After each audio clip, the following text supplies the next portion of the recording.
Good evening, dear Captain. Hi, how are you? Good day, Miss Maral. I'm good, thank you. I hope you're doing well. Yes, I'm doing well. Thank you very much. It's a Friday and I enjoy my Friday. So it's been a while since we talked last year. I think it's been a year. It's We been a while, correct? we talk about eVTOLs on Brazil Bar Association. I'm very happy that you joined today. The feeling is mutual. My vision in life is to add value to aviation, so that's what I intend to do today as well. Okay, thank you very much. So you choose perfect topic, and I think that something changed in your life because well, uh, now you are in Ireland, and we would like to know you from a professional side. If it's possible, please introduce to our new participants. They might be wondering what are you doing for your life. So please introduce yourself. Okay, thank you, Miss Maral, for the time and the opportunity as well. So my aviation history starts back from 1999. So I am a military guy originally, being a fighter pilot in one part of my life, commercial aviation on the other. Training development is something that I've been doing since 2009. But one thing which I have learned to do is to become resilient and to have grit to get up every time that I have fallen, and I have fallen many times, mind you. All said and done, COVID was something that forced me to reinvent myself again, and into research, development, academia, writing, speaking, on advanced aviation technologies. One of those, which I will be speaking of today, is a component of the AAM space, Advanced Air Mobility Space, or the Innovative Air Mobility, as the Europeans call it. And then since the COVID, I've been to a few places internationally, starting from Melbourne, Australia, to Singapore, to Oman, Muscat. I've been there, done that for about 4.5 years. A stint in Riyadh, Saudi Arabia, and now I am in Ireland, in Dublin, specifically Technological University in Dublin. This is at Bolton Street. There's an aviation technology program where I am the exams manager as well as the liaison between the university and the Irish Aviation Authority, and an apprenticeship program known as SOLAS. So, from the hot seat in the fighter cockpit to where I am right now in academia, and research and development is something that I've seen and grown over a passage of 27 long years. Thank you very much for this introduction. And the one thing I really like about you that you respond really quickly. You don't think too much. You don't do overthinking. It's like when I just ask you something, you say, "Okay, right, I just and it's done." It's really good. I think that you will achieve any goals in your life. You will continue to achieve your goals. I believe in that. So good luck to you at your new position. I believe everything will be good for you. So Very kind. thank you very much.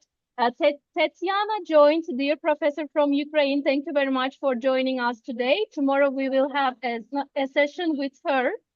So yeah, so we may start.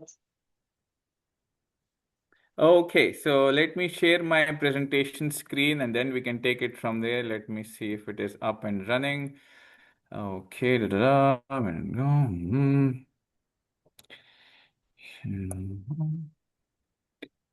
Share this, not the entire screen. Oh, nice one. Okay. So, Miss Maral, I hope you can see my presentation screen. Thumbs up if you can.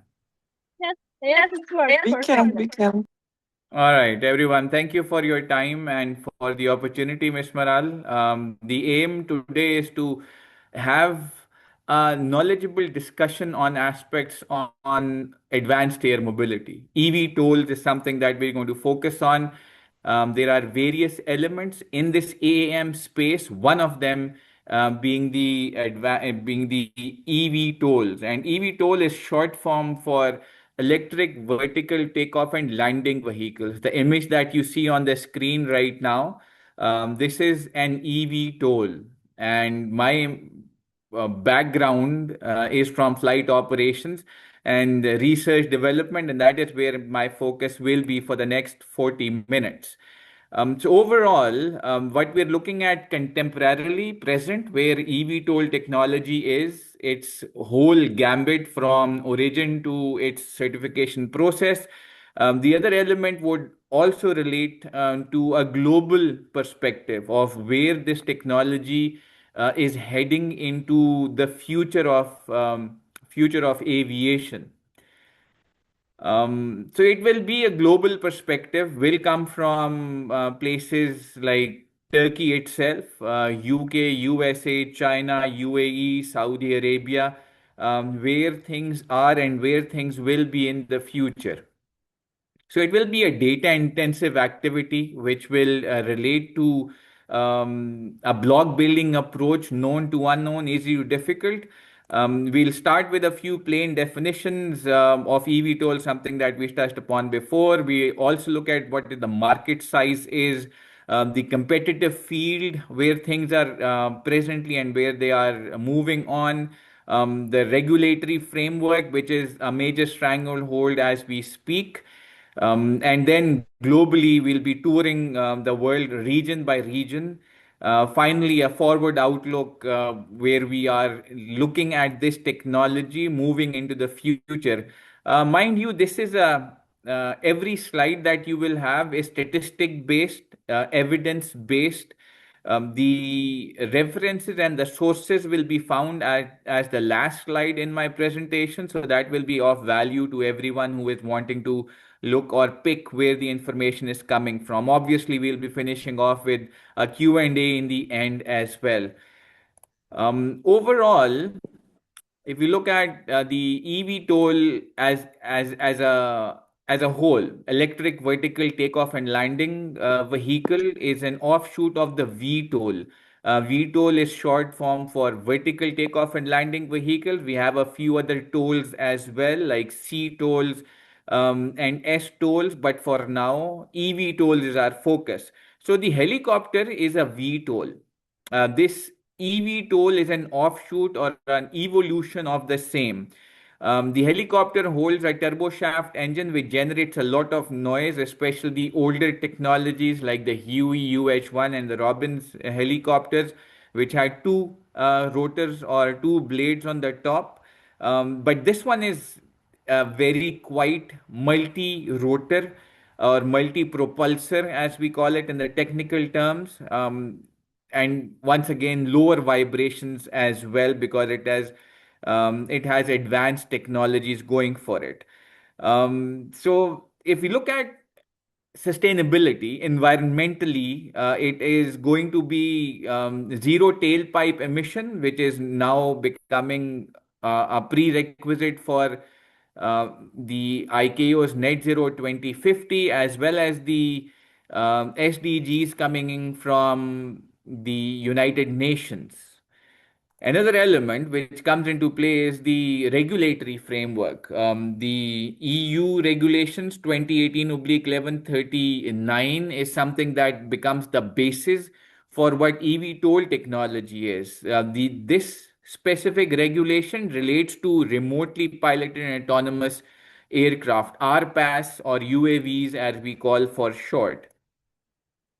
Advanced air mobility, something that we talked of before, is the bigger umbrella, is the bigger gambit of things. Within, there are various elements like UTM, UATM, which is the traffic management domains. Then we have the infrastructure, powering and electricity requirement. Then is the UAM component. UAM, as per the slide as well, is within the city.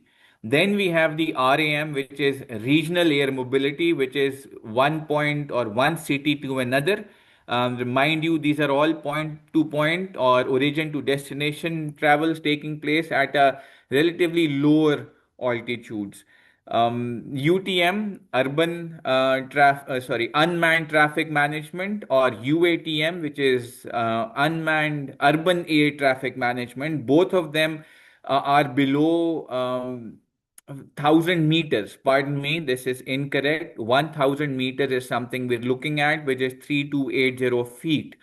A relative information base which I would like you to take away. So there are two specific benefits that come out of the movement from VTOLs, helicopters, choppers to the eVTOLs. One is the redundancy factor, the backup factor. In case of the heli, we have only one turboshaft engine. If that fails, then it goes into auto rotation format, which is challenging to aviate one and to safely land. The second is the noise element. So first things first, we have any combination between 6 to 36 rotors or propulsors in case of the eVTOL, hence redundancy. The Western technology, if you look at the Archers, Midnight, or the Jobies, eVTOL, it has anything between 6 sets to more than 6 sets of rotors. So 6 pairs or more than 6 pairs. On the other hand, we have the EH216S, which has 8 rotor pairs, which is once again relating to more redundancy in the system. Yes, it is more cumbersome to maintain, but it gives greater safety risk management domain. Noise, on the other hand, if you look at numbers, EV tolls are about 30 to 35 decibels quieter than the engines, than the helicopters or the V tolls that we have, which is 8 to 10 times quieter.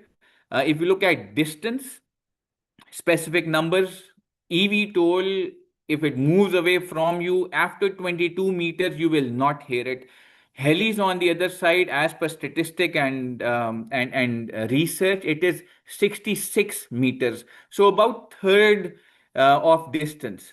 But this is once again something that will come up in the later slides as well, and this is just for information basis as we go through. We will have questions in the end, so I would request everyone to please mute your mics. That will be very kind as well. So the next important question is, why is it happening now? Why not in the past in 2016? Why in 2026? So one of the most important element is the PTS, vertiport design, which is the prototype design. In this case, we have it in what do we call the prototype technical specification, that is PTS, vertiport design, which came out from EASA. This happened in 2022 March. So this is step one. Then in October 2023, the EH216S, which is the prototype, not anymore the prototype, is flying commercial aviation or commercial transport now, got its type certification done. Passenger carrying, fully autonomous, and it had a types certification as well as the airworthiness certification later on as well.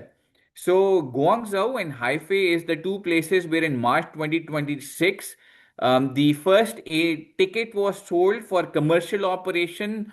Let me remember this. It was 299 yuans. That is the currency that is there, which equates to about 44 or 45 US dollars, about 39 euros. So that is what is happening on the eastern, on the orient side. And this is what the Joby Aviation is planning in late 2026. Commercial operations, commercial passengers, because they have reached their stage four. The FAA certification process is a five-stage process, which we will talk of later as well. And this happened in March. And as we go through stage five commercial operations, or as we call as the TRL levels, TRL value 9, technological readiness level, it will also achieve that In 2019, some years back, there was a forecast of the flying car. We all remember the Jetsons cartoon that came about. We've all seen those flying cars in space in that case, but in our case, in the atmosphere. So the forecast is about $1.5 trillion. This is going to happen 2040. We are well on schedule for this. And this is a major player that has pushed the complete idea. Coming back to what China is doing, some statistics as well. So the EH216S from eHong is presently costing about 333,000 US dollars, about 2.3 million yuan. This is one. But once again, as we regularize and we make it available to the common man, these prices will continue to go down as well. The flights which are taking place in China, and a reality check for everyone, is not point to point. They are flying out of Guangzhou, EH216S from the eHong's headquarters. They take off and land from the same origin destination vertiports. Hefei is the other place where Hei aviation flights are taking place. They are also moving from the air mobility hub at the Lugang Central Park from same vertiport to the same vertiport, not from point to point. Yet they are wanting to move ahead with this intent of commercializing this from origin to destination. Another element is related to convergence. Why is this happening now? Is because of the amalgamation of one battery technology. It is moving, jumping leaps and bounds from lithium ion to lithium phosphate to a few more solid state batteries which are available. More bang for the buck, more energy recovery, more power recovery. The distributed propulsion redundancy is another plus. Power trains, that is what we call the rotors or the propulsors that we have, or the engines or the motors that we use. Regulatory milestones are being overcome as well. So, a mix of all has facilitated why it is happening now in 2026, not in the past in 2016. The projections, and personally, I'm an optimist realist. I would be very open with you on this. I base my information on data that is available. And where we are looking for right now is all to do with financial implications. And that is where we are heading in our next slide as well. What the market is providing, where the things are going in true letter and spirit, and data driven as well. So if you look at the three blocks that we have here, there is very major variability in both numbers. First in 1.4 billion to 5.4. This is what the 2025 global eVTOL market value was estimated. About 18 to 52% is the CAGR, what we're looking at in the early 2030s. The regional air mobility, or the RAM, from one city to another, or intercity travel, is estimated to be between 75 to 115 billion US dollars as per NASA by 2035. Why is there such a gap between all these numbers is something that we'll be looking at in this slide, and where my focus will be. So all uh, research and development and talk which has been done is being focused on one element, and that is from the wide arena of some elements or some researchers or some research groups looking at cargo drones. Some are not looking at cargo drones. Some are focusing on urban air mobility, some on regional air mobility. And last but not the least, where we are looking at this at the end, is the personal aircraft. The personal eVTOLs. Just like we own a car, we will be in the end owning one as well. This is a sign of an infant or an ab initio or a startup industry. It's not a mature one. Where it will mature, we will see a lot of acquisitions, a lot of mergers, which we have seen in the past, which will be touched upon in the later past, later as elements as well. So NASA is estimating the regional air mobility is anything between 300 to 700 million passengers. This is globally, and this is as per the maturity levels. Once we reach that 2034 is something where the personal eVTOL, or this is as per the Klein Vision research that has taken place. The sources of this information will be at the end of the slide as well. Segment definitions are, as per vendors, 162 million billion by 2034. This is a big market that we're focusing on as well. Later part, not initially, but in the later segments as well. So we need to look at the range. That is the important element. And that is where policy, strategy, doctrine always focuses at. Probabilistically, what is going to happen in the future? What is the range? The three specific ranges that I have identified for you. All eVTOL markets are focusing on assumptions for now. These variables need to be looked on at the bigger picture of things. But the consistent element that we have, no matter where we go, no matter which estimate or which assumption we're looking at, we're all looking at either a double digit to the explosive annual growth rates in early 2030s. So it does not matter which number you trust.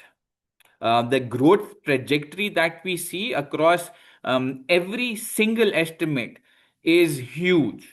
And it does not depend. You're looking at regional, urban air mobility, you're looking at passenger or cargo, you're looking at the personal aircraft or personal eVTOLs.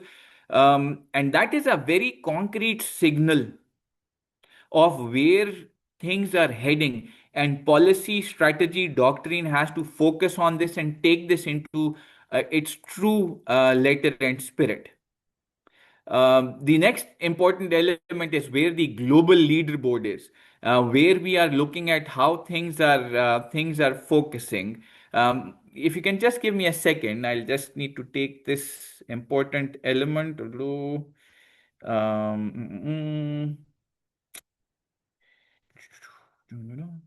Just a second, please.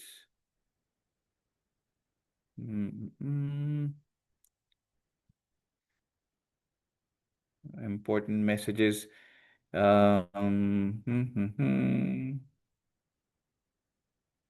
Which are needed to be done. Okay. Coming back, so where the world is right now and where are we looking at things to progress into the future? So Joby is American based, something that we touched upon before. It has achieved its stage four, and it's moved into its stage five. And this is where things are moving from origin to destination, from stage one to full operations after stage five. So dates as per the slide, 11 March 26, and they intend to go commercial operations by late 2026. Enough talked on what China is doing. They are the leading edge right now in eVTOL technology. Mind you, they are fully autonomous. There is no pilot in the cockpit, all AI driven from origin to destination. Yes, the kill switch is with the human oversight on ground, but nothing in the eVTOL itself. On the other hand, Joby and the rest of the Western technologies are depending on the guy in the hot seat. There is always a pilot who is managing, may it be the EIPP program in USA or EASA on the other hand. Archer is working a lot, not inside USA, but more in UAE.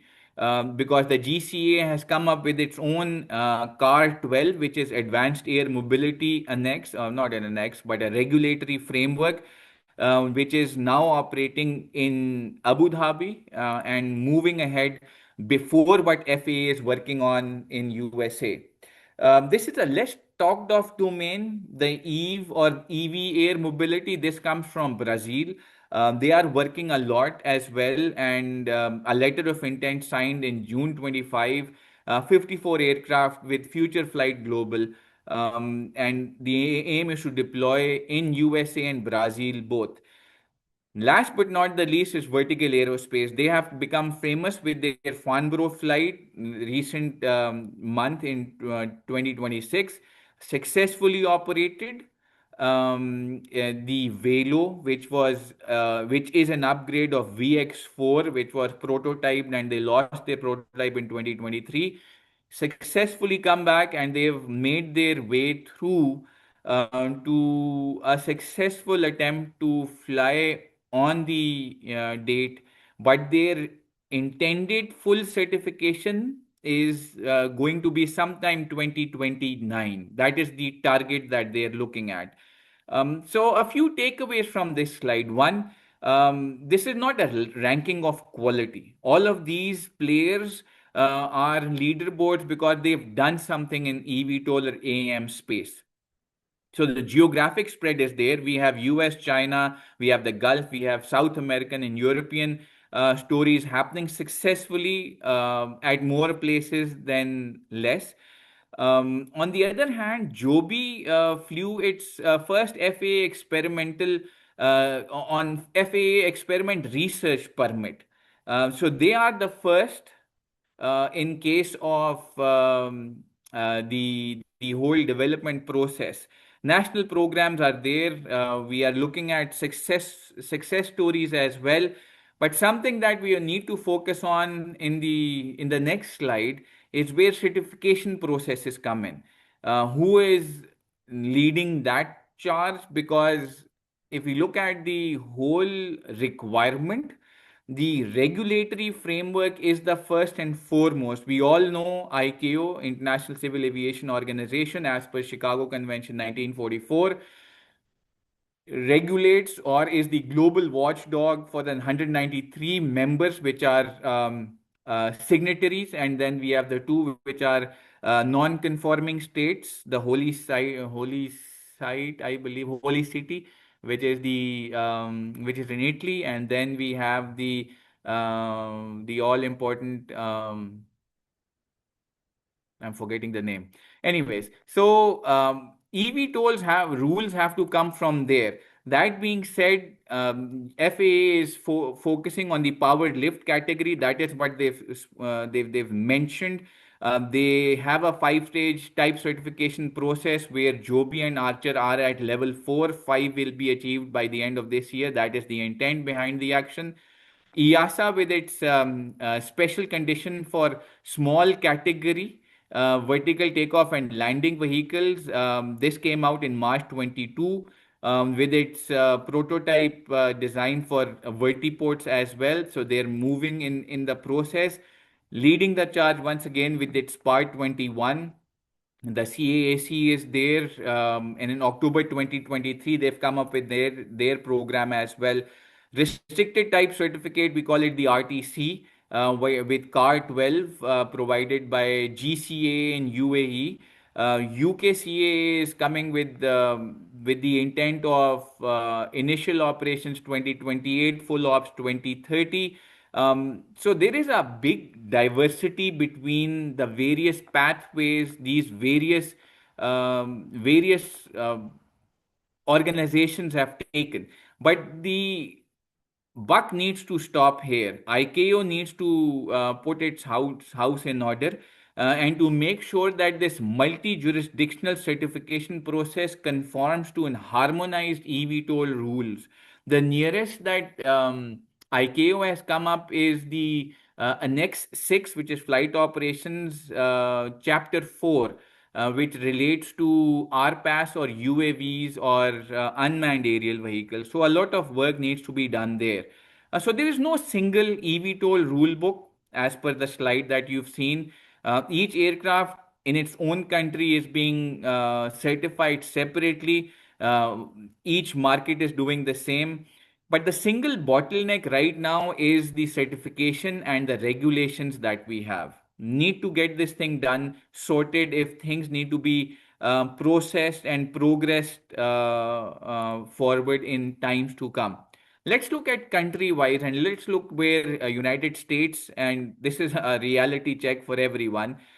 Something that we touched upon before. So there is the type inspection authorization. We call it TIA with its 5 levels. Level 1 being certification basis. This is what FAA is doing. Next, step 2 or stage 2 is means of compliance. Stage 3 is compliance planning. 4 is testing and analysis, and 5 is show compliance.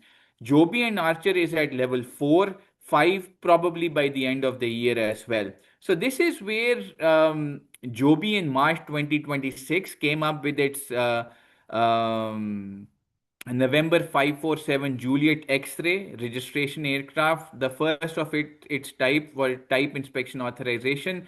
They're in the final of the 5 stages right now, but they've done pretty well for themselves originally. The 10% is something to do with the regulatory framework. In August, Joby is standing as per them. 20% of its ultimate compliance requirements achieved, 10% fully cleared by the regulator. This is as per FAA's standards as well. On the other side, we have Archer with its midnight, January 26, 100% FA acceptance for stage 2, subsequently stage 3, and stage 4, which is testing and analysis, moving towards stage 5 by the end of the year.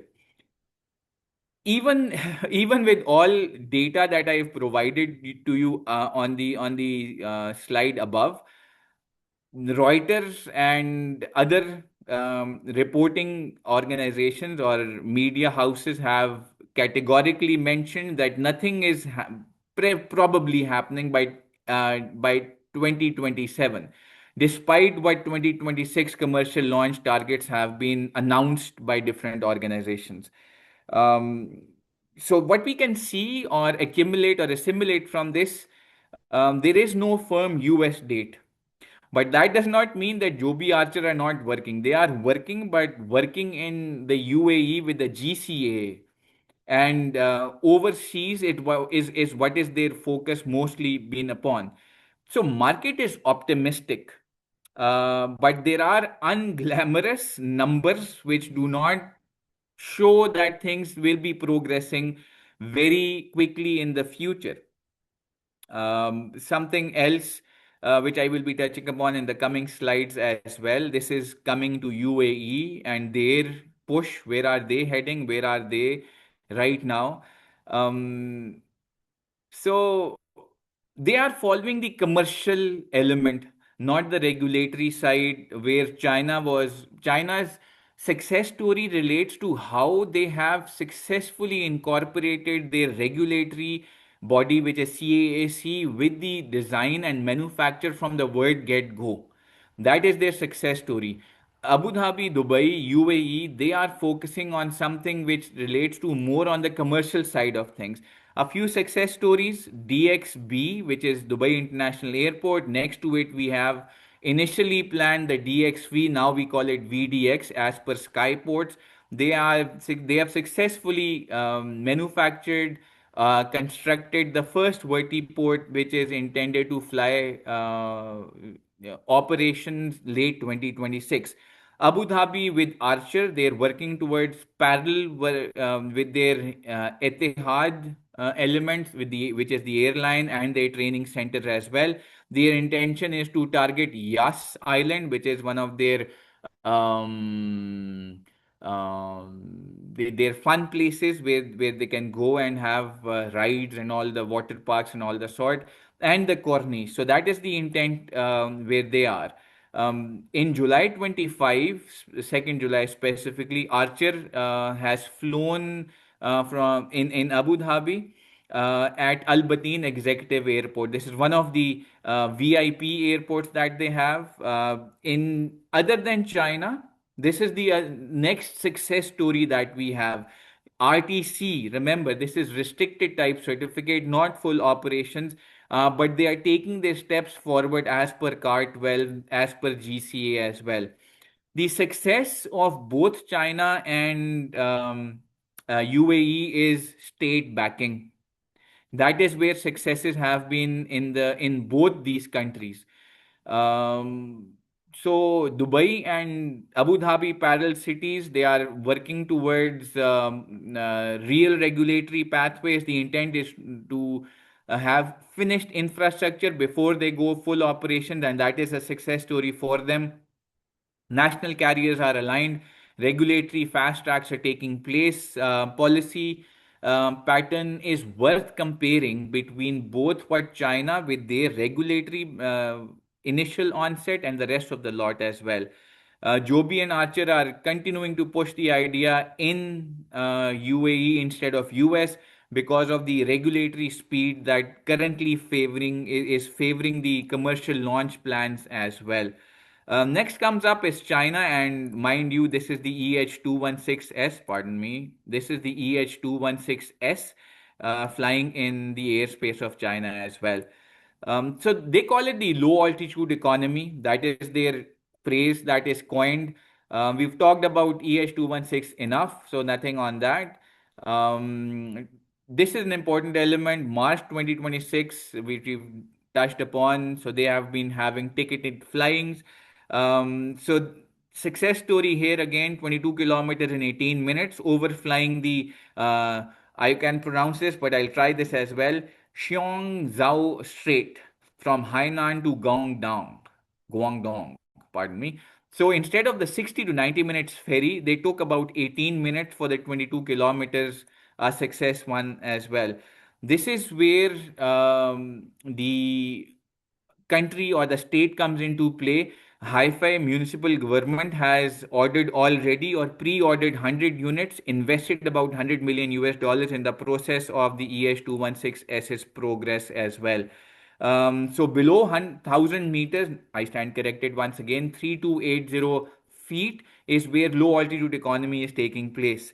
State supported, that is one.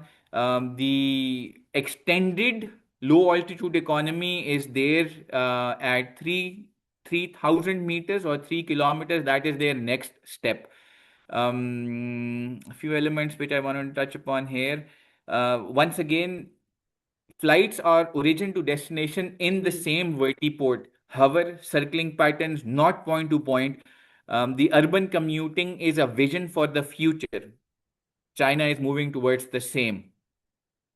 A, a grim picture, which I want to talk about in reality, is something that is there on the aspects of what Europe is focusing. Volocopter has its problems. Lilium has had its problems. But something and thousand people lost their jobs over the passage of its initial 1.5 billion infrastructure. They have been bought once again by a Chinese-backed company, Wang Feng. It's a group of companies. Diamond Aircraft is also something that has been there as well.